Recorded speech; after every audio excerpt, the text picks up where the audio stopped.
Alors, moi je voudrais parler de Yom HaZikaron. Donc, on a... La semaine dernière, on a fait une journée pour Yom HaShoah. Et cette semaine, c'est Yom HaZikaron pour les soldats, pour ceux qui sont morts, ceux qui sont disparus, parce que c'est ça aussi les halalim, et également les victimes des attentats, etc. Bref, moi, ce que je voudrais, c'est me concentrer sur deux choses. D'accord ? La première, c'est la notion de zikaron, de souvenir. Qu'est-ce que ça veut dire, ce souvenir ? Et la deuxième, c'est l'hommage qu'on rend à ces gens-là. Ok ? Et donc, je pense que, aussi bien les Juifs qui ont été déportés pendant la Shoah, d'ailleurs dans les autres guerres aussi, mais bon, c'est un passé beaucoup plus lointain, et c'est pas le même... enfin, on n'a pas les mêmes témoignages de barbarie que ce qu'il y a eu pendant la Shoah,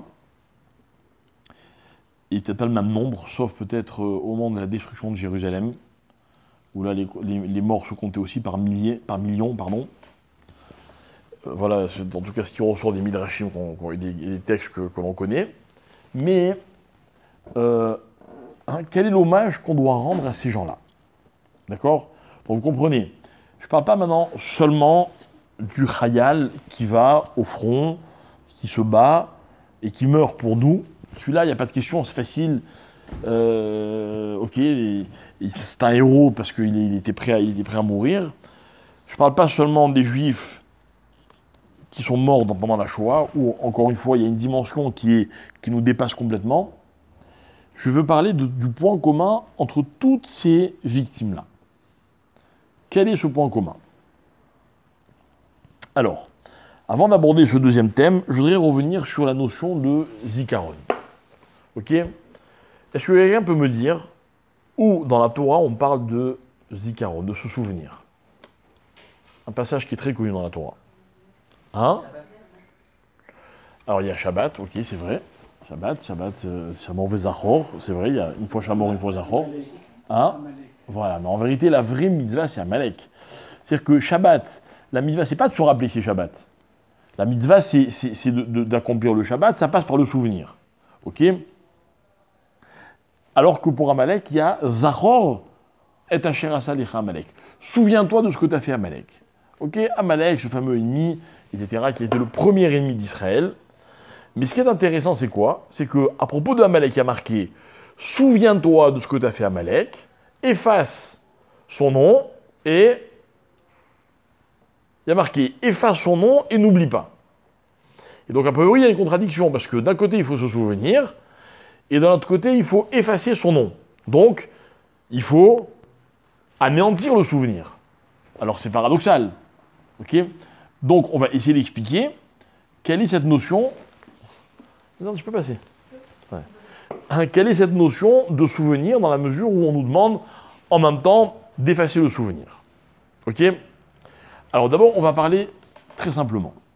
Ok ? Est-ce que quelqu'un, parmi vous, peut m'expliquer, avec des mots simples, en quoi consiste un souvenir ? D'accord, on a tous des souvenirs, plein. Souvenirs de vacances, souvenirs de... Mettre le passé au présent. Il y a fait. C'est exactement ça. Ça veut dire qu'en fait, un souvenir, c'est quelque chose de magique. C'est un moyen magique qui permet d'intégrer dans un présent un passé qui est révolu. Un passé, une fois qu'il est passé, n'est-ce pas ? D'accord ? Vous êtes là avec vos photos de vacances, machin. Je suis désolé de vous dire, je tape sur la table, je dis hey, c'est fini les vacances. Vous vous rappelez cette phrase à l'école ? Oh, c'est fini les vacances. Elle est énervante, hein ? Puis malheureusement, il y a des choses qui sont désagréables qui se terminent aussi. Il n'y a pas que des choses désagréables. Le souvenir, c'est quoi ? C'est un moyen qui permet à une personne qui se trouve dans un présent de faire un petit retour sur le passé, même s'il est très éloigné de ce passé, prendre ce passé et le ramener avec lui dans le présent. C'est pas fabuleux, ça ? C'est incroyable, c'est un miracle. Vous savez, il y a marqué dans la Gemara que l'un des plus beaux cadeaux que Dieu a fait à l'homme, vous savez ce que c'est? C'est l'oubli. Pourquoi l'oubli? Parce que l'accumulation de souvenirs deviendrait insupportable. Ah, mais même les bons souvenirs, parce que les bons souvenirs, ils t'empêcheraient de vivre les bons présents. Heureusement que tu les oublies, les bons souvenirs. Maintenant, il y a des choses qu'on n'oublie jamais complètement, mais on oublie comme on oublie ce qu'on a vécu. Prenons l'exemple du deuil. Chas v'shalom. C'est quoi un deuil? Un deuil, c'est, la Torah nous dit, un deuil, c'est des paliers. Ok? La Gemara, elle dit, la Mishnah, elle dit, quand un mort n'est pas enterré, on ne doit pas commencer à consoler les endeuillés. Pourquoi? Ils ne peuvent pas être consolés, il y a le mort, il est là. Leur mort. Une fois qu'on l'a enterré, déjà on peut commencer à les consoler. Il y a 3 jours difficiles, puis après il y a 7 jours, puis après il y a 30 jours, puis après il y a 1 an, et puis après l'oubli commence. Quoi oubli? On va oublier son père, sa mère, c'est une personne qu'on aimait. Non, on n'oublie pas la personne. On oublie la souffrance qu'on a vécue au moment de la séparation. Cette réalité, elle finit par s'estomper. Ok? Ça veut dire qu'en fait, Dieu il a créé chez l'homme une nature qui fait que l'homme oublie. Et s'il y a des gens qui vous disent « Non, moi j'oublie pas, ça reste intact »,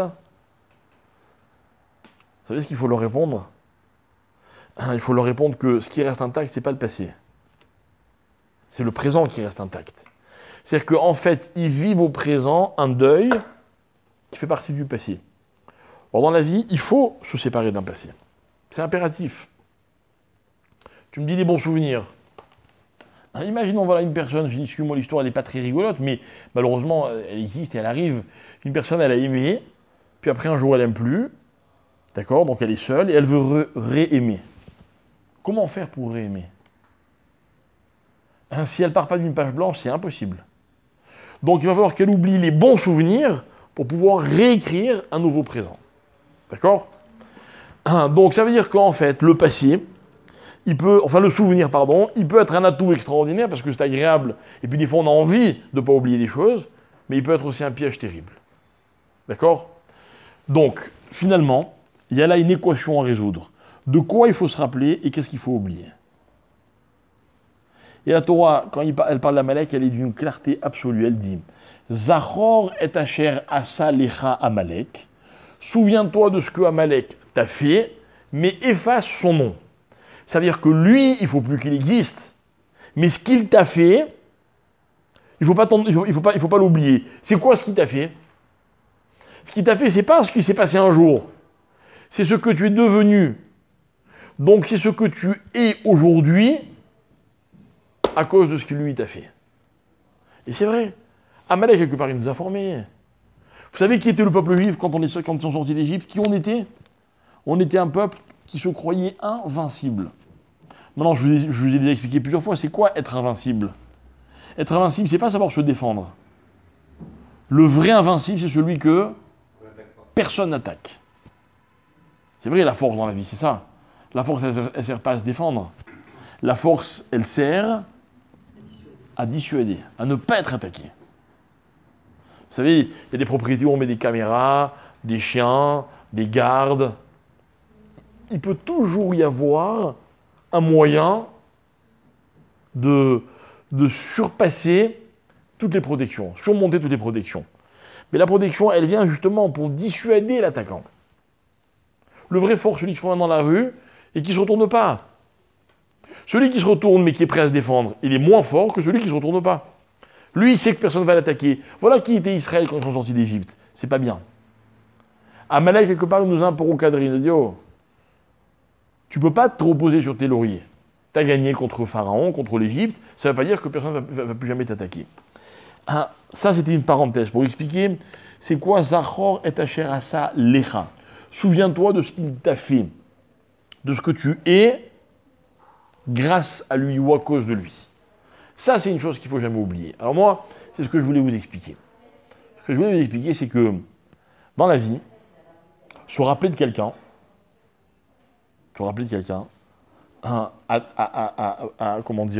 à jamais, ne jamais l'oublier, c'est constamment avoir à l'esprit que ce que l'on est, c'est grâce à lui. Ok? Et nous, vous le savez, dans la Torah, on parle sans arrêt des patriarches, et de Moshe, et de ceci et de cela. Pourquoi la Torah, c'est un livre d'histoire? D'ailleurs, l'histoire, c'est quoi? C'est une science. Et en fait, ce qui est intéressant, c'est que c'est un enseignement, l'histoire. L'histoire, c'est le meilleur moyen de comprendre le présent. Je sais qui je suis quand je comprends ce qui m'est arrivé dans le passé. D'accord? Donc cette notion de Zikaron, c'est ça qu'elle vient m'indiquer. Elle vient pas m'indiquer, elle vient pas me replonger dans un deuil. Ah non, pour ça il y a des halachot, et vous le savez, la halacha, elle est que quand quelqu'un décède, le jour anniversaire de son décès, la neshama, elle reprend contact avec ce monde. Alors il y a toute une procédure, des choses à faire, etc. D'accord? Je crois qu'au niveau d'un pays, ce qu'on a voulu, ce qu'il faut savoir vivre dans un jour comme aujourd'hui, c'est que ce qui s'est passé dans notre histoire, avant qu'on soit en Israël ou après que l'État d'Israël ait été créé, c'est qu'il y a des hommes qui ont donné leur vie, et sans cette vie qu'ils ont donnée, nous, on n'aurait pas pu être là. Ou en tout cas, notre histoire elle aurait été différente. Voilà ce que c'est un hommage. Voilà ce que c'est un zikaron. Ok? Donc c'est quelque chose de très profond. Donc c'est quelque chose qu'il faut savoir gérer, qu'il faut savoir vivre. Ok? Maintenant, justement, comment on appelle le jour anniversaire de la mort de quelqu'un? On l'appelle Askara. Askara, c'est souvenir. Je ne sais pas très bien ce que ça veut dire en yiddish, Yahrzeit. Vous connaissez la traduction du mot? Yar, c'est année. Ouais. C'est voir, Revoir. D'accord, il n'y a peut-être pas la notion vraiment de souvenir comme en hébreu, quand on dit Askara. Mais en tout cas, c'est certain que ce inyan de souvenir, c'est ça qui vient nous indiquer. D'accord? Donc ça, on s'est servi de... Vous pouvez passer si vous voulez, il y a de la place là-bas.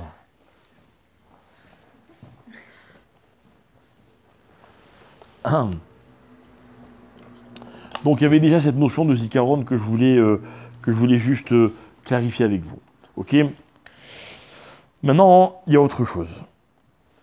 Ok? Alors cette autre chose, c'est quoi?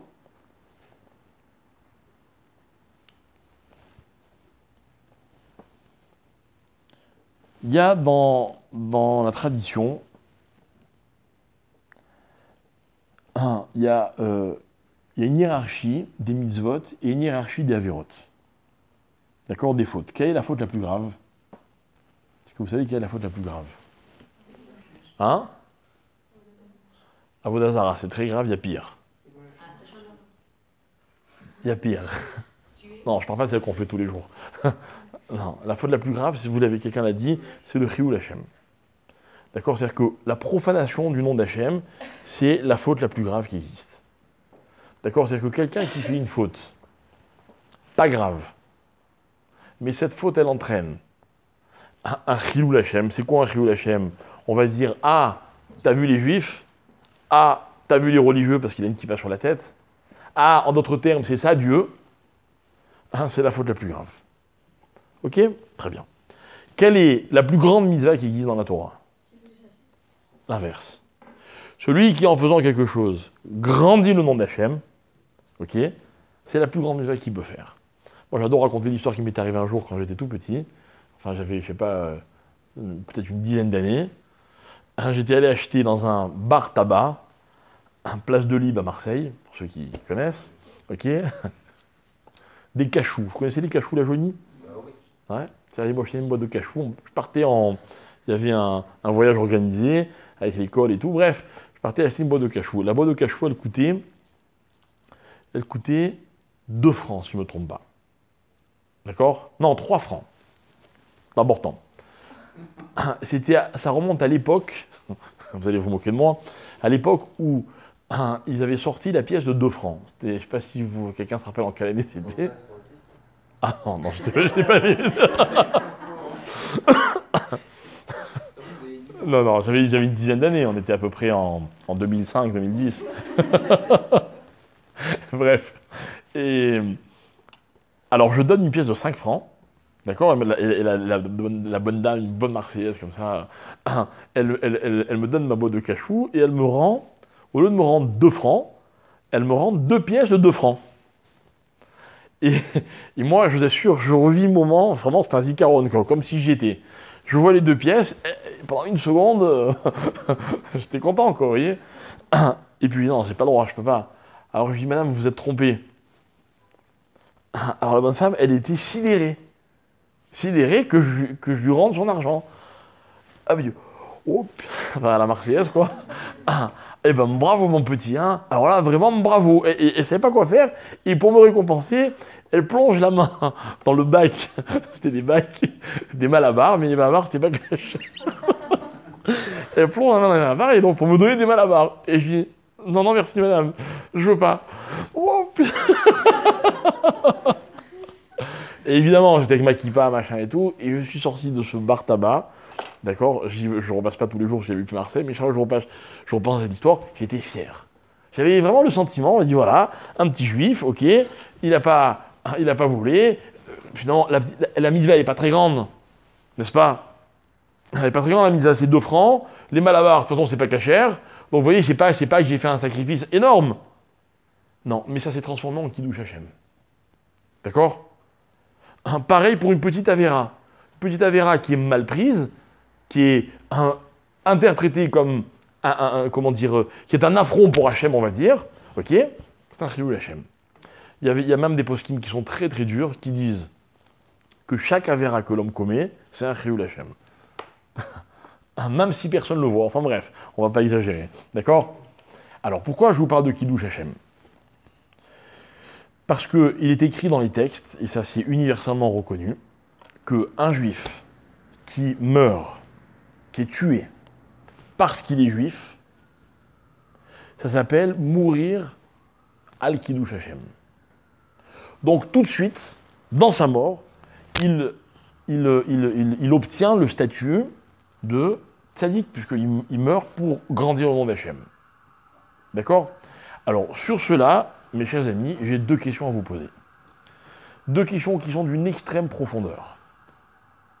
La première, c'est que, est-ce qu'on peut considérer que quelqu'un qui meurt al Kiddush Hashem, alors qu'il n'a pas choisi de mourir al Kiddush Hashem, est-ce que c'est vraiment une mitzvah? Oui, il n'a pas choisi d'être juif. Hein? Il n'a pas choisi d'être juif non plus. Ouais, mais moi j'ai un autre plan. J'ai pas choisi d'être juif moi non plus. Mais sincèrement, je préfère vivre pour sanctifier le nom de Dieu que de mourir pour le sanctifier. Donc le gars, il n'a pas envie de mourir. Il meurt. Il y a un attentat, il y a ceci, il y a cela, chas v'shalom, la Shoah, il n'a pas choisi. Est-ce qu'on peut m'attribuer une mitzvah que je n'ai pas choisi de faire? J'ai un mérite à cette mitzvah, moi. Moi, je me rappelle une autre histoire. Un jour, je venais d'être bar mitzvah, quelqu'un a emprunté mes téfilines sans permission. D'après Halakha, il a droit. Maintenant, non seulement il a droit, il m'a fait faire une mitzvah. D'accord? J'étais pas content du tout. Pas content. Genre, je me rappelle, je suis allé, j'ai demandé à plein de gens, t'es sûr, il avait le droit, il avait pas, genre, je voulais faire un scandale, quoi. Ok? La vérité, c'est que je me suis enlevé tout le mérite qu'il m'avait donné. Parce que j'ai montré que je voulais pas. On peut pas... Alors, évidemment que quelqu'un qui fait une mitzvah contre son gré, ça lui est compté quand même comme une mitzvah. Mais de là à dire que ça s'appelle un Kiddush Hashem, alors qu'il n'aurait peut-être pas voulu mourir. Quand vous dites, vous accentuez ma question. Peut-être que s'il le faut, il ne voulait même pas être juif, le malheureux.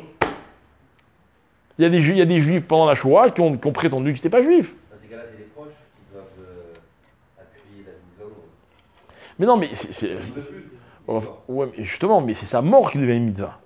C'est-à-dire que ce que je vous explique, c'est quoi? C'est que quand il arrive là-haut, il est reçu comme un grand tzaddik. C'est même si toute sa vie, il a fait n'importe quoi. Alors, je comprends la logique de cette mitzvah. En quoi c'est Kiddush Hashem s'il ne l'a pas choisi? Première question. Deuxième question, elle est encore plus dure, la deuxième question. D'accord?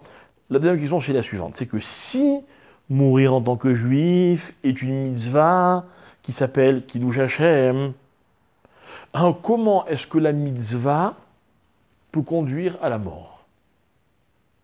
Pourtant, il y a un principe, et ce principe trouve sa source dans la Gemara de Psachim, qui dit « Shluché mitzvah enan nizokim » que par définition, celui qui va faire une mitzvah ne peut pas être, entre guillemets, endommagé par la mitzvah, parce que la mitzvah le protège.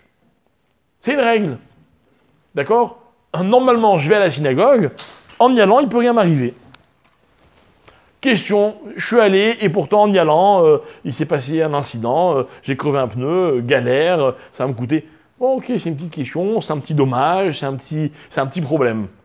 Mais là, c'est un grand problème. Comme avec Acher, chez le Haken, quand il a vu, il a changé, il est devenu Acher, mais bon, il n'a pas compris. Je suis d'accord avec vous, mais la question de Acher, elle était bonne. Lui, il a mal réagi. On va pas, vous voyez ce que je veux dire? Nous, on va pas mal réagir. Mais on a quand même le droit de se poser la question. On parle de 6 millions de victimes et de 23 000 et quelques morts. On ne parle pas d'un petit incident, quoi. Mais on va dire, attention, hein, tzadikim, ils sont morts al Kiddush Hashem.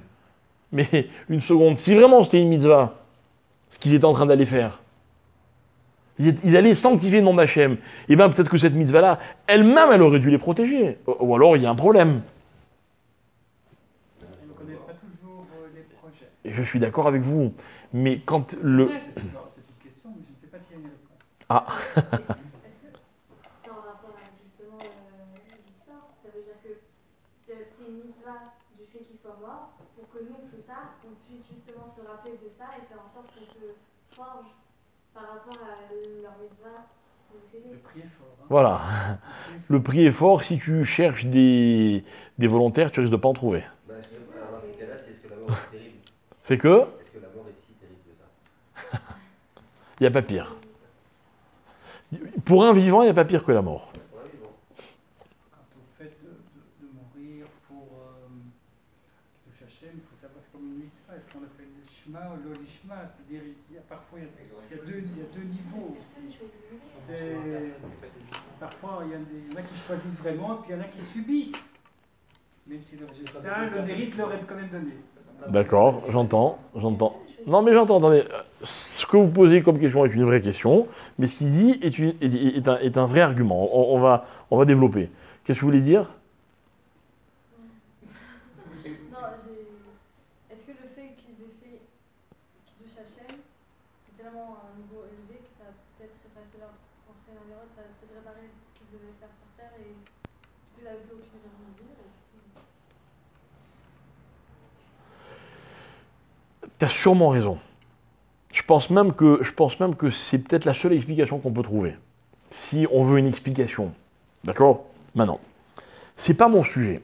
J'explique. Je viens pas demander qu'on m'explique pourquoi il y a eu la Shoah. Pas du tout.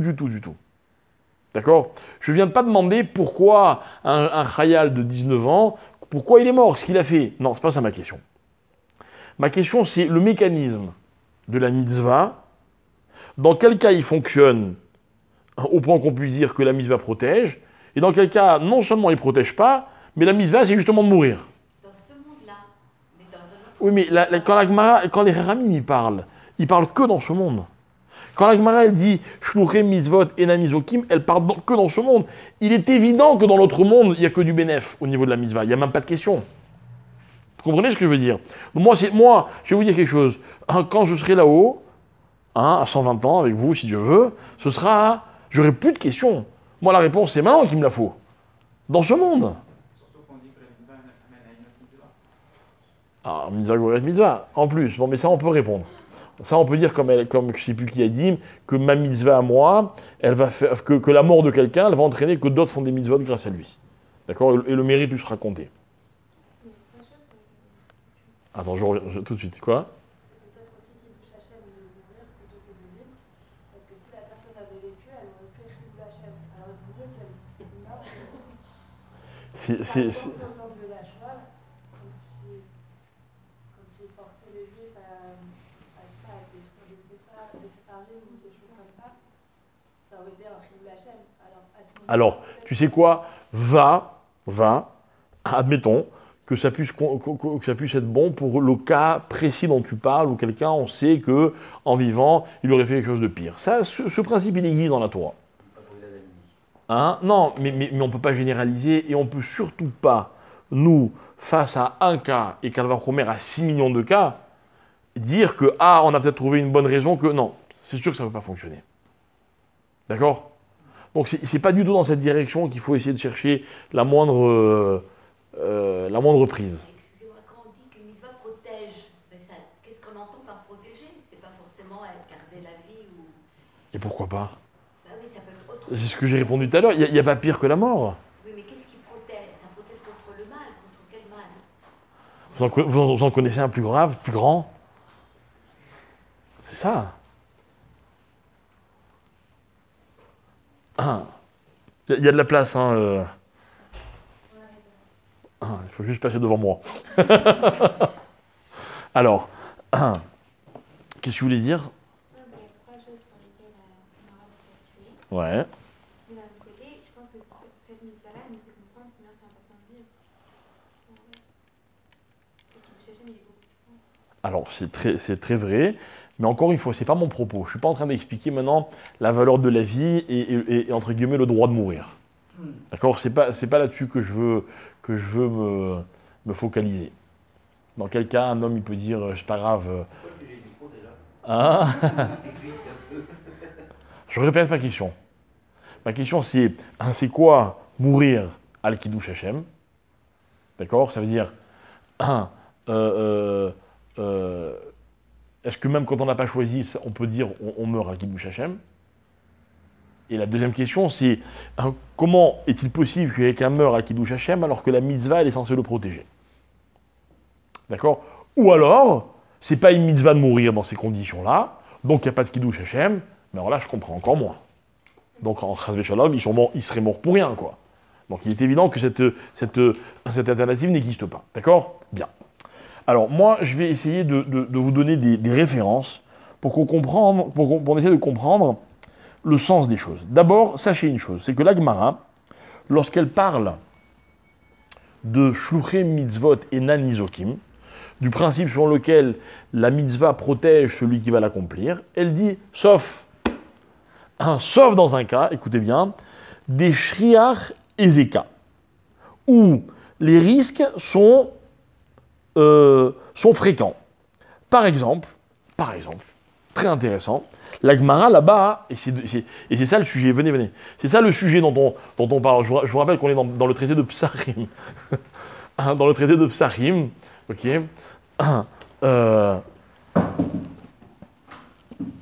La Gemara là-bas, elle part de la recherche du Chametz. Elle dit comme ça, le soir du 14 Nissan, on doit chercher le Chametz partout. La Gemara dit partout. Et si il y a un endroit, la Gemara elle parle là-bas d'un cas où il y a une fissure dans le mur, et je ne sais pas quelle sale bête il pourrait y avoir dans le mur. D'accord? Imaginez, il y a des migales ou des scorpions. Je dois mettre la main pour voir s'il y a du Chametz. D'accord? Qu'est-ce que vous en pensez? On met la main ou pas? Pourquoi non? Shluchei mitzvot et nan nizokim. Hein? Alors voilà. Parce que shriach et zeka. Parce que tu ne peux pas dire, moi, tu sais quoi, je me mets en danger, la mitzvah va me protéger. Tu ne peux pas dire une chose pareille. Ok? Tu ne peux dire que la mitzvah te protège que si d'abord toi, tu as pris tes précautions. Ok? Si on roule à 200 pour aller en cours, par exemple, on n'est pas forcément protégé. Si on considère que rouler à 200, c'est dangereux. D'accord? C'est une autre discussion qu'on aura en privé, si tu veux. Ok? Maintenant, je reconnais que ça dépend qui est au volant. Maintenant, la Gemara, donc d'abord, elle évoque cette possibilité. Elle dit, ah non, le principe de la mitzvah qui protège, c'est que quand l'homme ne se met pas franchement en danger pour accomplir une mitzvah. C'est déjà intéressant, comme tu dis. C'est-à-dire qu'en fait, j'ai pas droit de me mettre en danger pour une mitzvah, j'ai pas droit. J'ai pas droit. L'inconscient qui vous dit, ah, t'inquiète pas, je risque rien, je vais faire une mitzvah. Non, c'est un inconscient. Il faut lui dire, tu sais, dans ces cas-là, la mitzvah ne te protège pas. Maintenant, il y a quelque chose d'encore un petit peu plus profond que je voulais vous dire. Écoutez bien. D'où on sait que Dieu protège l'homme. C'est vrai. Il vous protège, Hachem? Ouais. D'où vous savez? Non, mais vous savez, moi j'aime bien les preuves écrites. D'accord? J'aime bien les preuves écrites. Où il y a marqué dans la Torah que Hachem protège l'homme? Vous avez fait Arvit ce soir? Messieurs? Qu'est-ce qu'on a dit dans Arvit? À la fin de Arvit, on a récité le psaume 121, dans lequel il y a marqué... Vous connaissez le psaume 121? Hachem shomrecha, Hachem tzilecha aliyad eminecha. Le roi David dit la chose suivante. T'inquiète pas. T'inquiète pas. Le roi David disait, moi je lève les yeux vers les montagnes et je cherche d'où vient l'aide dont j'ai besoin. Me'aïn yavo Ezri. Ezri, me'im Hashem aussi Shamaim va'aretz. Moi quand j'ai besoin d'aide, vous savez vers qui je me tourne? Vers celui qui a créé le ciel et la terre. Ok? Iné loyanum velo ishan shomer Israël. Le gardien d'Israël ne s'endort pas, il ne somnole pas. Hashem shomrecha, Hashem tzilecha yadiminecha. Hashem te garde, Hashem tzilecha. C'est quoi tzilecha? Hein? Dieu est ton ombre. Aliadiminecha, sur ta main droite, littéralement. Qu'est-ce que veut dire le roi David dans ce verset? Il veut dire comme ça que l'homme doit être rassuré en se rappelant que Hachem, c'est l'ombre de l'homme. Et que là où va l'homme, Hachem le suit. Et que l'homme, il n'est jamais seul. Vous avez vu votre ombre? Elle ne vous lâche pas. Elle ne vous quitte pas, votre ombre. Jamais. Des fois, vous ne la voyez pas parce qu'il n'y a pas suffisamment de lumière ou de... Mais c'est pas... elle est là. C'est vous qui ne la voyez pas. Ben, Hachem, c'est pareil. Hachem, des fois, on ne le voit pas. Mais Hachem, il est comme l'ombre. Il est comme l'ombre. Entre parenthèses, l'homme doit se rappeler qu'il fait de l'ombre en permanence. C'est vrai, on a beau être le plus délicat, le plus poli, le plus gentil, on fait toujours de l'ombre. Ok? Eh bien, Hachem, il est comme cette ombre. Il ne nous lâche pas. C'est beau, hein? Ça rassure. Vous voyez, d'ailleurs, c'est même pas au conditionnel. C'est même pas si tu fais une mitzvah, Hachem te protège. Donc, a priori, Hachem me protège quand? Tout le temps, même quand je ne fais pas une mitzvah. Sauf que le Hachem Tzilecha, il faut le comprendre. C'est quoi? Pourquoi le roi David il a pris juste l'exemple de l'ombre? Hein? Non, pas que ça. Même si c'est pas mal ce que tu dis, ça rejoint ce qu'on disait à l'instant, que Hachem des fois on le voit, des fois on n'apprend pas à le voir, mais c'est pas que ça. C'est que, je sais pas comment ça marche chez vous, mais moi, chez moi, mon ombre, elle décide jamais rien. Mon ombre, elle fait exactement ce que je fais. Exactement. Ok? Vous connaissez la légende de celui qui tirait plus vite que son ombre? C'est du bidon. Ça n'existe pas. L'ombre, elle est aussi rapide ou aussi lente que vous. Eh bien, Hachem, c'est l'ombre de l'homme. C'est quoi, c'est l'ombre de l'homme? Le Natziv, Rabbi Naftali Tzvi Yehuda Berlin, il disait la chose suivante. Il disait, qu'est-ce que veut dire ce verset? Il veut dire qu'en fait, c'est l'homme qui dicte à Hachem sa conduite, entre guillemets. Hachem, il dit comme ça, moi je te garde, ça dépend de toi. C'est quoi, ça dépend de toi? Et là, le natif, il a un très beau développement. Il dit comme ça.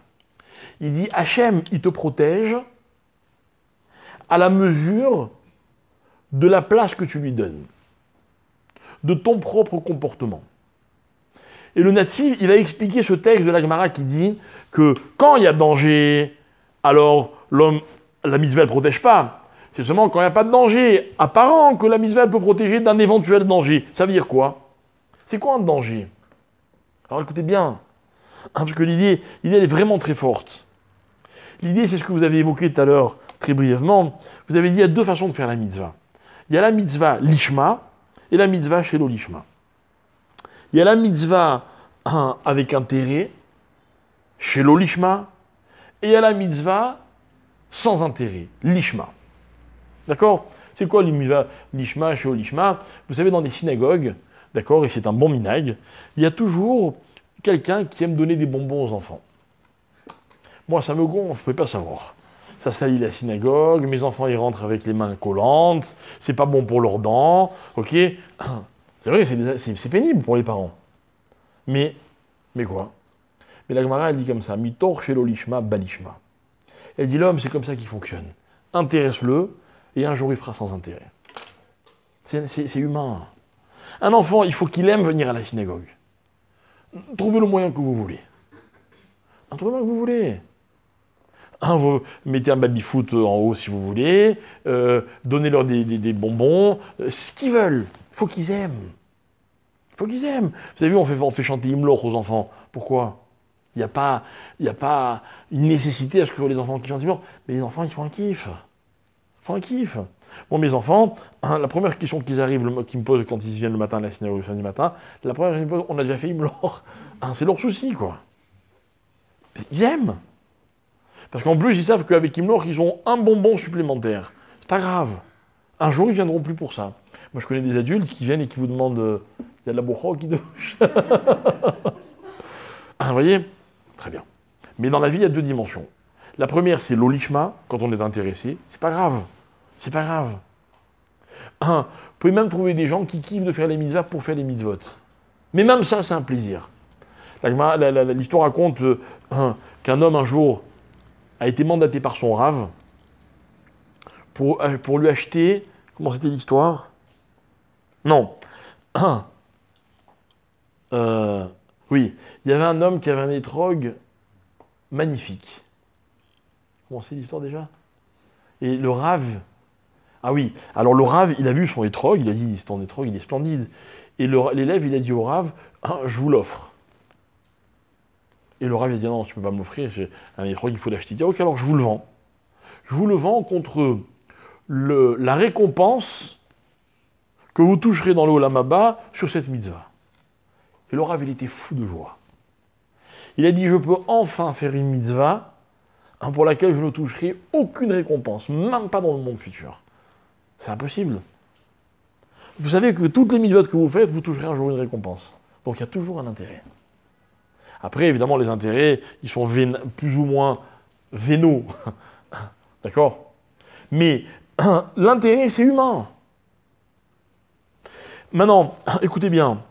Le natif, il s'appuie sur des références pour expliquer la chose suivante. Il dit, quand un homme il fait une mitzvah, et que dans cette mitzvah, il a un intérêt, la protection que la mitzvah peut lui apporter, elle va être limitée. Pourquoi elle va être limitée? Parce que forcément, l'intensité de sa mitzvah elle est limitée, il a un intérêt. Et il dit comme ça. Par contre, quand un homme est capable de faire une mitzvah sans aucun intérêt, quelles que soient les circonstances dans lesquelles il l'a fait, la mitzvah va le protéger. Vous me suivez? Je veux dire que là, c'est simple. D'où il sait ça, le natif? De Hachem Shomrecha, Hachem te garde. Quel niveau de garde Hachem va mettre en pratique par rapport à celui qui fait la mitzvah? Hachem Tilecha, c'est toi qui décides. Hachem, c'est ton ombre. Plus tu fais la mitzvah avec intensité, ça veut dire avec mon intérêt, et plus l'effet de la mitzvah il se fera ressentir. Et donc, il te protégera. Donc, quelqu'un qui fait une mitzvah parfaitement lishma, ok, il peut prendre tous les risques qu'il veut. Quand on va chercher dans un trou s'il y a du khametz ou pas, et on ne le fait pas pour aller chercher dans le trou, on le fait juste pour la mitzvah. Ah ouais? On n'a vraiment rien. T'es sûr de ce que tu dis? Imagine que ta maison, tu l'as vérifiée de fond en comble. Mais il y a juste un endroit où tu ne sais pas s'il y a du khametz ou pas. Ça va pas t'énerver? Moi, ça peut me rendre fou, moi. Toi, peut-être t'es un tzaddik. Moi, je suis pas un tzaddik. Moi, ça peut me rendre fou. Là-bas, je sais que je peux pas vérifier. Maintenant, si, tu as raison. Si, non, moi, j'en ai rien à faire. C'est pour la mitzvah. Ben, mets ta main, il n'y a pas de problème. Tu as raison. Tu as raison. Quelle que soit la mitzvah que tu choisiras. Mais, attention, moi, si vous permettez, je vous donne un conseil. C'est là qu'il ne faut pas prendre de risque. Ce qui est dangereux, ce n'est pas le risque qu'on prend pour faire la mitzvah. C'est le risque de considérer que la mitzvah, on l'a fait sans aucun intérêt. Parce que ça, par contre, j'ai du mal à croire. Parce que quand on fait une mitzvah, on retire toujours quelque chose. Sauf celui qui est forcé de faire la mitzvah. Comme je connais peu de gens qui font les mitzvot en étant vraiment forcés, ok? Donc, il y a toujours un plaisir. Par exemple, franchement, Shabbat, franchement, c'est pas un kiff. Non, mais c'est vrai. Il y a toujours un intérêt. C'est un bon moment, le Shabbat. Je dis pas qu'on peut pas faire autre chose, peut-être même mieux. Mais c'est un bon moment, c'est pas une punition, le Shabbat. Même Kippour, c'est un kiff. Kippour, d'avoir fait des efforts, d'être allé au-delà de ses limites et de dire, bon, ben, Hachem, il me pardonne, à la fin de la journée, on se sent bien. On se sent bien. Bref, c'est ça l'idée. L'idée, c'est que celui qui fait une mitzvah, les Shem Shamaim, il l'a fait que pour la mitzvah, alors quelles que soient les circonstances dans lesquelles il accomplit la mitzvah, elle le protégera.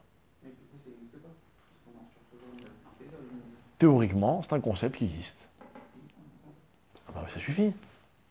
Après, ne dis pas que ça n'existe pas. Demande-toi si toi, tu es capable ou pas. Tu sais pas, tu connais pas tout le monde. Peut-être des gens qui sont capables. Qui ne retire jamais le plaisir de ce qu'ils font. Peut-être. Je sais pas. Pour revenir à la question initiale, Ouais. et tout au milieu de dire. Ouais, je ne suis pas encore arrivé au bout de mon. L'histoire de l'ombre. Ouais. Donc le libre arbitre rentre en cause là-dedans. Parce qu'à un moment, si il meurt et c'est une mitzvah, il n'a pas son libre arbitre. Attendez, on n'est pas encore arrivé à la mort. On n'est pas encore arrivé à la mort, d'accord? Le libre arbitre, il est évident que le libre arbitre, vous allez voir qu'il a une part dans cette histoire. Maintenant, le libre arbitre, regardez, venez, on arrive au bout, et après, vous me reposez la question, d'accord? Bien. Maintenant, je voudrais juste d'abord, un peu étoffer ce que je viens de dire. Je voudrais le prouver. Comment la mitzvah, elle peut me protéger dans la mesure où je suis complètement désintéressé. La preuve de ce que je viens de vous affirmer se trouve dans la relation qui existe entre Hachem et Moshe Rabbeinu. D'accord? Où est-ce qu'on voit ça? On voit que Moshe Rabbeinu, c'était un homme qui avait accompli les mitzvot sans aucun intérêt. Le Midrash raconte une histoire incroyable. Le Midrash raconte que Moshe était donc un prince en Égypte. Il a grandi dans la maison de Pharaon, il a été élevé par la fille de Pharaon. Et Moshe Rabbeinu, un jour, il est allé voir ce qui se passait avec les Juifs. Et la Torah dit « Vayar besiv lotam ». Il a vu leur souffrance. Qu'est-ce qu'il a vu devant le Midrash? Le Midrash raconte qu'il a vu que les tâches que l'on donnait au peuple juif étaient très difficiles à accomplir. Pourquoi difficiles? Elles étaient difficiles psychologiquement. Et le Midrash explique qu'on donnait aux hommes le travail des femmes, aux jeunes le travail des vieux et vice-versa, ok? On va dire aux instruits le travail des analphabètes ou je ne sais quoi. Bref, le Midrash, il a toute une liste, ok? Et le Midrash raconte que Moshe Rabbeinu, quand il a vu ça, lui, il se promenait dans les chantiers comme un prince. Il a trompé la vigilance de tous les gardes égyptiens en leur disant « Attendez, je vais vous aider à faire votre travail, je vais aller surveiller un peu les Juifs. » Et qu'est-ce qu'il faisait? Il remettait les choses à leur place. Et il prenait les enfants et leur disait « Tenez, vous faites ça, le travail qui convient aux enfants. » Il allait voir les femmes et leur disait « Vous faites ça et pas ça. » Il allait voir les vieillards et leur disait « Vous faites ça et pas ça. » D'accord? Il a fait ça au péril de sa vie. Parce que si on l'avait découvert, il aurait été condamné à mort. C'est ce qui va d'ailleurs se passer beaucoup plus tard. Et personne ne savait qui était Moshe Rabbeinu. Il en a retiré aucune satisfaction. D'accord? Au péril de sa vie. Voilà le point important. Alors, le Midrash continue et il dit, alors, quelques années après, voyant que Moshe Rabbeinu était l'homme qui convenait à la mission pour laquelle Hachem y cherchait quelqu'un, la Torah dit comme ça, Hachem a fait brûler un buisson, et Moshe Rabbeinu s'est aperçu que ce buisson brûlait sans se consumer. Ce qu'il a fait, Vayar Hachem Kisar Lirot. Moshe était en chemin, et il s'est écarté de son chemin pour aller voir ce phénomène inexplicable. Le Midrash, il dit, ça veut dire quoi, Kisar Lirot? Il s'est détourné pour aller voir, pas le jour où il a vu le buisson, le jour où il est allé voir qu'est-ce qui se passait avec ses frères. Rien ne l'obligeait à le faire. Il n'avait rien à y gagner. Mais il a dit, je ne peux pas laisser mes frères dans la souffrance. Il s'est écarté de son chemin et il est allé aider ses frères. Alors Hachem a dit quoi? Écoutez bien. Le Midrash, il a cette phrase qui est incroyable.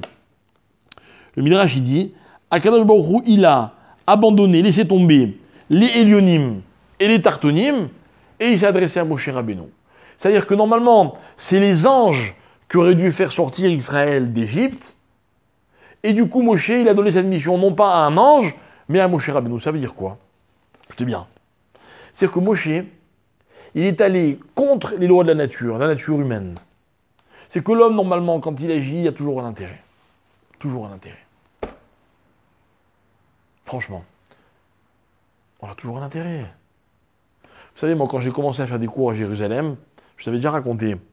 On est venu me voir en me disant, mais t'es fou, t'as pas le droit de faire des cours mixtes. Dans une synagogue, en plus, c'était pas celle-là à l'époque. Alors moi, c'est vrai que c'était une question à laquelle il fallait répondre. J'ai dit, tiens, tu sais quoi, je vais aller consulter le rave le plus marmire qui existe. Comme ça, s'il me dit oui, je suis tranquille. Je suis allé voir le Rav Eliashiv à l'époque. Je suis allé voir, en fait, je n'avais pas accès à lui. J'ai demandé à quelqu'un qui lui a posé la question, qui est venu me voir, qui m'a dit, il a dit non. Je lui ai dit, non, tu n'as pas dû lui poser la question, je rediscute, etc. Hop. Il revient là, il t'a dit non. Mais tout ça, ça prend des jours et des jours. Hein. Au bout de 2 fois, je dis, écoute, ça t'embête, je peux venir avec toi. Je pose-moi la question. Bon, et puis comme il connaissait mon père, j'avais une chance quoi, de pouvoir lui parler, etc. Le rendez-vous s'est fait, j'arrive devant le Rav Eliashiv, je lui explique l'histoire, il me dit non. Il me dit non. Alors, il me dit, mais pourquoi tu veux faire des cours mixtes? Fais enseigner aux garçons, enseigne aux filles, tout le monde est content. Je lui dis non, Rav. C'est un peu comme les bonbons avec les enfants à la synagogue. Je ne vais pas donner cette image, j'en ai donné une autre, mais il a très bien compris. Il m'a dit, ah, tu as raison, tu peux faire des cours mixtes. Authentique. Authentique. Bon, après, il m'a donné des conditions, comment il faut faire pour s'asseoir, etc. Ok. Merci d'ailleurs de respecter. Mais en tout cas c'était le but, quoi. C'est comme ça. Dans la vie, quand vous vous intéressez pas des gens, il y a très peu de vrais volontaires, quoi. Et même le volontariat, c'est toujours gratifiant. On retire toujours une satisfaction de quelque chose. Apparemment, le Midrash nous explique que dans ce cas-là, Moshe, lui, ne retire aucune satisfaction. Qu'est-ce qui s'est passé grâce à ça? Écoutez bien. C'est que c'est pas l'ange qui a agi, c'est Moshe. Pourquoi il fallait que ce soit un ange? La réponse, elle est là. C'est que Moshe, il allait devoir faire des miracles. C'est quoi un miracle? Ce sont des lois qui dépassent celles de la nature. Normalement, un homme, il ne peut pas faire des miracles. L'ange, il peut faire des miracles. Mais comme Moshe Rabbeinu, il avait réussi à vaincre sa propre nature, Hachem lui a confié la mission de vaincre la nature du monde. Et Moshe Rabbeinu, il en a été capable. Ce qui explique pourquoi, lorsqu'un homme se met en danger pour aller accomplir une mitzvah dans laquelle il va à l'encontre de sa propre nature, il est complètement désintéressé, eh bien, il peut quoi? Il peut déclencher des miracles. Voilà l'explication du natif. Vous avez compris? Vous avez compris? Voilà ce que c'est le Leshem Shamaim. Alors, de là à là, il y a un pont, ok, que je voudrais créer avec vous. Et je voudrais essayer d'expliquer quelque chose. Quand quelqu'un fait une mitzvah, c'est très difficile de savoir si la mitzvah est lishma ou pas lishma. Est-ce qu'il vous vient à l'idée un mode d'accomplissement de mitzvah dans lequel on peut être sûr que celui qui l'a accompli, il l'a fait lishma. Il l'a fait désintéressé. Moi, j'ai une seule idée. Hein? Non. Il peut ne pas le savoir et avoir du plaisir. Non, pas une mise en particulier. Une démarche.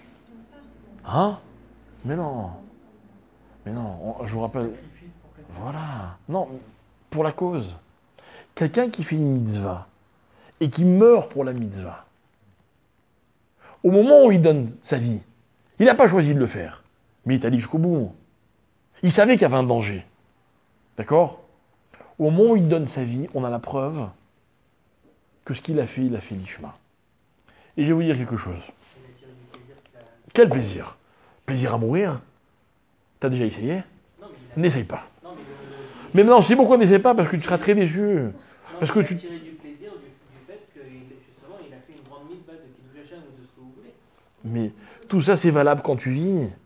Mais quand la personne elle meurt, il n'y a plus de plaisir. Il n'a pas eu le temps d'avoir le plaisir. Mais non, mais c'est pas qu'il n'a pas eu le temps. C'est que le plaisir il est annulé. C'est-à-dire que même si, excuse-moi, même s'il y avait eu un immense plaisir, le type il est militaire, il est hyper haut gradé, il en retire un cavote terrible, il en est super fier, mais au moment où il y a la mort, il n'y a plus rien. Tout ça, ça disparaît. Ah, alors moi aussi je pensais qu'il fallait faire un choix pour que ce soit valable. Et bien voilà ce que je voulais que vous compreniez.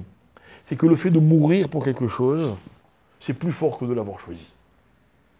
Et c'est ça mourir al-Kiddush Hashem. Voilà ce que je voudrais qu'on comprenne. Ce que je voudrais qu'on comprenne, c'est que dans la vie, il y a la mitzvah qui protège.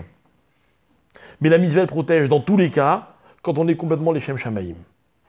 Le problème, c'est que moi et vous, j'espère qu'on vivra le plus longtemps possible, jusqu'à 120 ans. Ça veut dire que quoi? Qu'on ne saura jamais, jusqu'à l'âge de 120 ans, si les mitzvot qu'on fait, on les fait lishma ou pas. On ne saura jamais. Ça fera partie des mystères qu'on ne peut pas résoudre, qu'on ne peut pas élucider.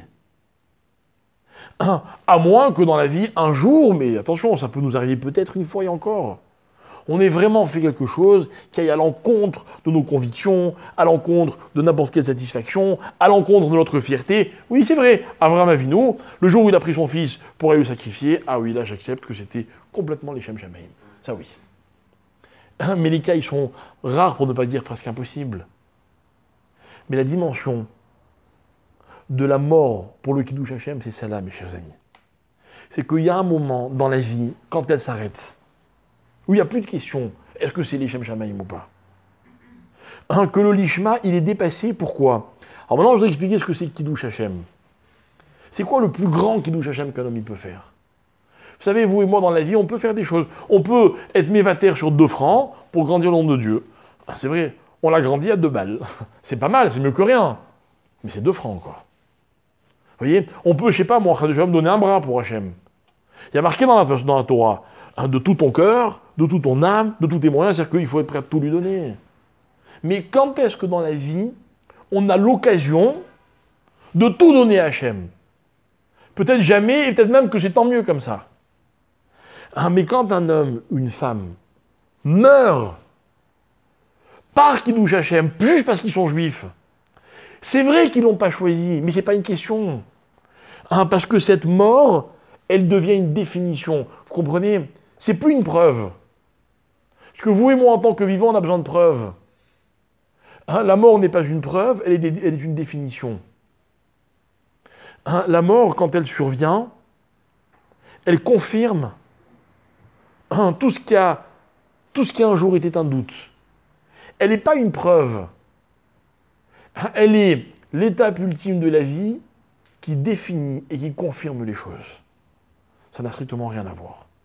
Moi, je vous ai déjà raconté que quand mon père est décédé, à la Shalom, il nous a laissé avec une grande question. Je vais la raconter dans un cours, je le raconte, c'est pas grave. Ceux qui l'ont déjà entendu, faites semblant. La question qui nous est restée, c'est que notre père était très malade, d'accord? Mais il était convaincu, mais une conviction qui était contagieuse, tellement elle était puissante. Il était convaincu qu'il allait accueillir le Mashiach. Il le disait sans arrêt. Et surtout quand il venait à Jérusalem, à chaque fois qu'on passait près des murailles, il disait « Je sais que dans pas longtemps, alors qu'il était sur une chaise roulante, etc., j'irai accueillir le Mashiach en courant. Tout le temps, tout le temps, tout le temps, tout le temps, il le disait. D'accord? Il est mort. Il est niftar. Et nous, on s'est demandé entre nous, les frères, etc., on s'est dit, mais alors quoi, il s'est trompé dans sa conviction? On a posé la question à différentes personnes, et il y a un rave qui nous a donné une réponse qui est... C'est pas une réponse, c'est un thème, vous voyez, c'est-à-dire que plus les jours passent et plus j'y repense et plus les choses, j'ai l'impression qu'elles prennent forme. Bref, il nous a dit comme ça, il nous a dit, mais dans la vie, la conviction, c'est une réalité. La conviction, elle n'est pas tributaire, elle n'est pas dépendante du résultat. La conviction, elle est un mode de vie. Quelqu'un qui est malade et qui est convaincu qu'il va guérir, et puis après, il ne guérit pas. Sa conviction, sa émouna, elle a été un niveau dans sa vie, indépendamment du résultat. Vous vous rappelez, je vous avais expliqué, il nous avait dit la phrase suivante. Il avait dit peut-être qu'il y a 2 Mashiach, celui qu'on attend et celui qui va venir. Et il avait dit celui qu'on attend, il est peut-être plus grand que celui qui va venir. Parce que la émouna, c'est un mode de réflexion.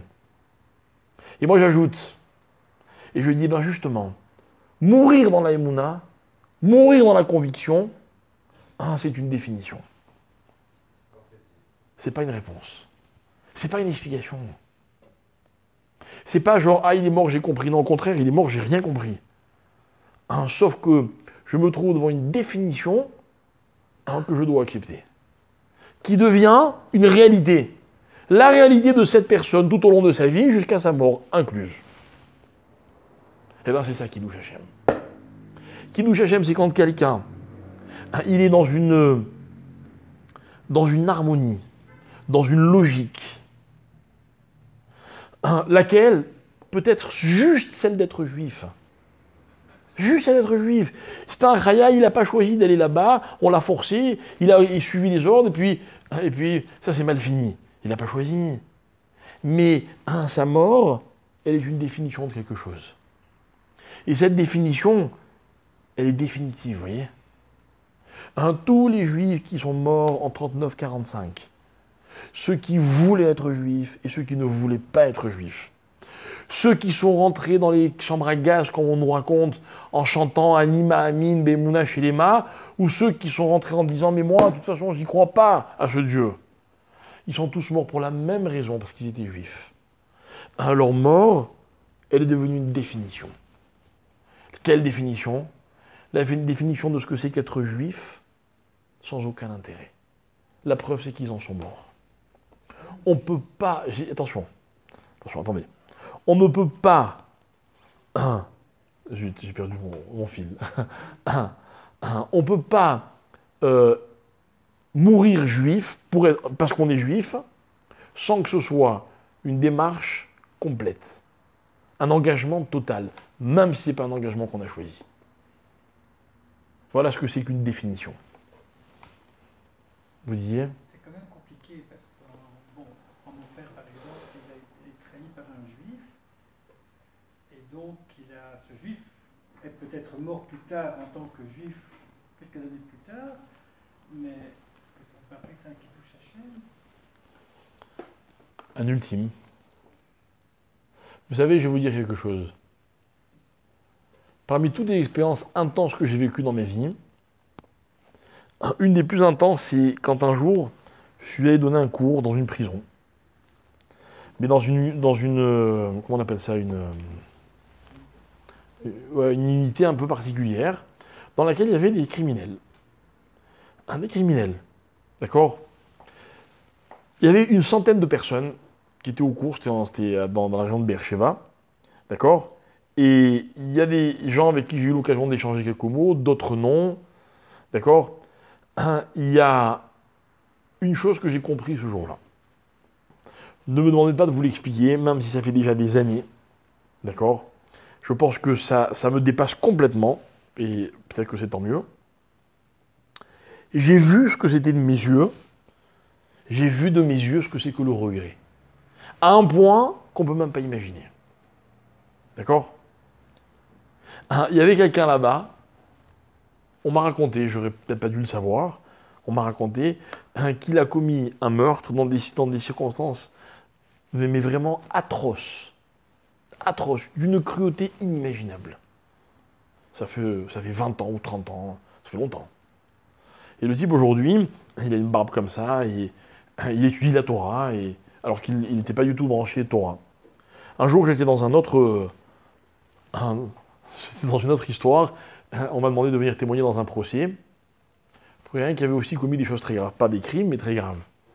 Et le gars, il s'est présenté au tribunal, avec une grande kippa, des tzitzit, et la juge, qui est une femme très intelligente, vraiment, que j'ai beaucoup appréciée, parce que j'ai vraiment eu l'occasion de parler et de répondre à ces questions pendant le procès, elle a dit, oui, mais tu sais, je suis habitué, hein. Les prisonniers, je les vois toujours, au plus tard, à la deuxième, comment on dit, audience, venir avec une kippa et des tzitzit. Je connais par cœur. Et je veux bien croire qu'elle a raison. Trop facile. Dans les yeux de cet homme dont je vous parle, c'est pas du tout ce que j'ai vu. C'est la première fois de ma vie que j'ai été confronté au regret. Terrible. Bon, bref, pourquoi je vous raconte ça? Cet homme, je ne connais pas son histoire, vous non plus. On ne sait pas ce qui s'est passé un jour. Il a regretté, il n'a pas regretté. Il est possible qu'il ait vraiment regretté.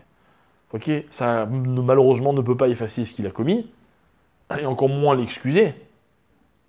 Mais le moment de la mort est un moment qu'on ne peut pas comprendre tant qu'on est vivant. La preuve, c'est la halakha qui dit comme ça, que normalement, quelqu'un qui met fin à ses jours, il y a un certain nombre de règles très très dures à son encontre, qu'on ne met jamais en application. Pourquoi? Parce que la Gemara, elle dit, c'est sûr qu'au moment où sa neshama le quitte, il regrette son acte. Ça veut dire quoi? C'est-à-dire que on annule tout. On annule tout. Mais c'est pourtant, c'est lui qui s'est mis dans cette situation. Il le voulait. S'il le faut, il a fait plusieurs tentatives jusqu'à ce que ça marche. Mais quand il voit la mort en face, tout s'annule. C'est ça l'idée du Kiddush Hashem. Il n'y a plus rien d'autre qui compte. Il n'y a plus rien d'autre qui compte. Maintenant, je vais vous dire quelque chose. Sur 6 millions de morts, il n'y a peut-être pas 6 millions de saints, je ne sais pas. Je ne sais pas. Mais loin de moi l'idée de vouloir commencer à faire des éliminations ou des calculs, peu importe. On va dire comme ça que dans la masse, il y avait des indices qui nous permettent d'appliquer la règle à tous les autres. Quoi? La fierté de mourir juste parce qu'ils sont juifs. Pas la fierté vénale, triviale. La détermination. La conviction. Et bien moi, je vais vous dire quelque chose. Un khayal, c'est ça. Un khayal, c'est ça. Un soldat qui va à la guerre, ok? Moi, je n'ai pas fait l'armée. Pourquoi? Pour un certain nombre de raisons, ok? Mais, par contre, je sais respecter l'autre pour ce qu'il est. Je sais voir chez l'autre, enfin j'essaie en tout cas, de voir chez l'autre ce qui manque chez moi. Mais cette détermination, ils savent, ils connaissent le danger. Ils n'ont pas envie de mourir. Mais ils savent que c'est une possibilité. Ils le savent. Moi, quand il y a des attentats, mes enfants ils me disent « je ne veux plus prendre le bus, je ne veux plus sortir de la maison ». Et moi, qu'est-ce que je leur dis? Non, il faut prendre le bus. Et il faut sortir de la maison. Ça veut dire quoi? C'est-à-dire qu'on vit tous en Israël, on sait que c'est un pays dans lequel il y a des dangers, alors qu'on rentre chez nous, enfin on va ailleurs que chez nous, et on renonce à tout. Non.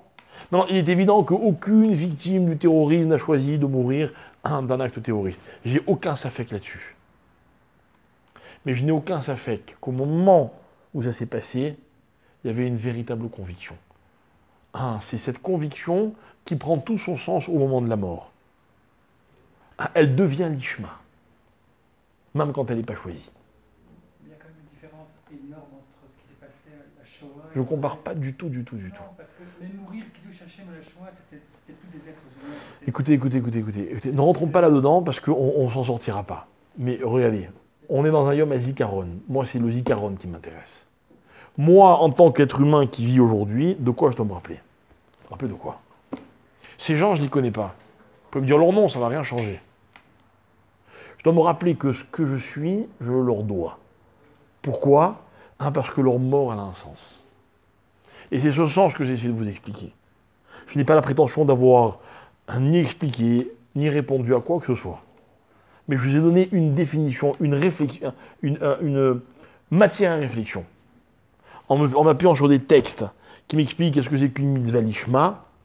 Qu'une mitzvah lishma, elle protège l'homme. Et comme vous l'avez dit vous-même, protéger, c'est pas forcément survivre. La protection dans leur expérience à eux, c'est que justement, ce qui leur est arrivé, ça a vraiment un sens. Et c'est pour ça qu'ils méritent que Bézard Hachem, jamais on ne les oublie. Jamais on les oublie. Alors moi je vous dis franchement, moi je ne suis pas pour la minute de silence et encore moins pour les 2 minutes de silence. C'est pas chez nous ça. C'est pas chez nous. Chez nous on n'a jamais vu qu'on reste silencieux. Chez nous, l'immobilisme n'existe pas. On est immobile et silencieux que quand on est mort. Vous le savez ça? Le roi David il a appelé la mort, les morts il les a appelés Yordé Douma, ceux qui descendent dans le silence. Chez nous il n'y a pas de silence. Pas de silence. Si j'avais dû choisir, j'aurais choisi autre chose. Mais aujourd'hui, ça a été décidé, donc je respecte les sensibilités. Je ne me tais pas pendant la sonnerie, je lis des psaumes. C'est-à-dire que je m'efforce et de respecter les sensibilités des autres, et de respecter cette mémoire, la mémoire de ces hommes, qui me dépasse de beaucoup. Donc je dis un psaume, sachant que le psaume, pour eux, est un mérite, et que ce mérite vaut beaucoup plus que ce que, malheureusement, on fait dans d'autres civilisations, dans d'autres peuples, que chez nous. Mais le problème n'est pas là. Le problème est de se souvenir, de comprendre le minimum de ce qui s'appelle la karatatov. Karatatov, c'est la reconnaissance. Je suis ce que je suis parce que j'ai eu des parents, j'ai de la reconnaissance. Je suis ce que je suis parce que j'ai eu des maîtres, j'ai de la reconnaissance. Je dois beaucoup à mes amis, ok? Et je dois aussi énormément à ceux qui sont morts pour moi. Même s'ils ne me connaissaient pas et que je ne les connaissais pas. Voilà, je voulais donner un petit sens à cette journée. J'espère que cette réflexion vous aidera à vivre les choses avec encore plus d'intensité. Et je souhaite du fond de mon cœur que les victimes des Maharachot d'Israël, comme on dit, dont on se rappelle aujourd'hui, soient les dernières, que Bézat Hachem, le peuple juif, n'ait plus jamais à souffrir de la perte d'être cher, et que tous ceux qui sont prêts à donner leur vie pour Hachem ou pour le peuple juif, eh bien que ça reste une conviction, mais que ce soit jamais béfoal, que jamais on ait à être testé, ni nous, ni personne d'autre, dans cette conviction, et que Bézat Hachem, le moment venu, c'est-à-dire à l'âge de 120 ans, on puisse être fier d'avoir vécu et être fier d'avoir rempli nos missions de notre vivant. Voilà mes chers amis.